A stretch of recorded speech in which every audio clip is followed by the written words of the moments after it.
Have you ever tasted something so good that you don't ever want to go back to the lesser thing ever again?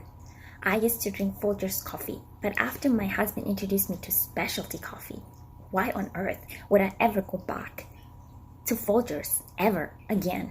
It's the same thing with sin. Once we have tasted the goodness and kindness and sweetness and purity of Christ, we don't ever want to sin again.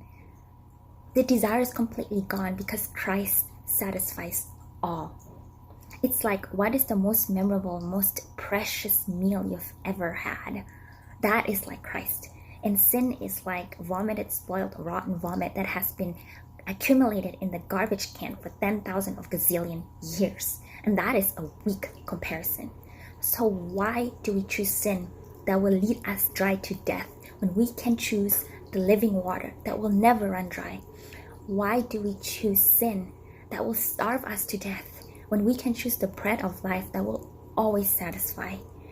Why do we choose to live in the lie that will lead to our own eternal destruction and our own eternal death when we can choose the truth, Jesus Christ, that will lead to our own eternal life?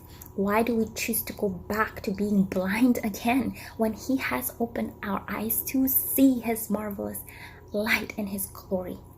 Choose Jesus, the biblical Jesus, every single time. If not, we will perish forever.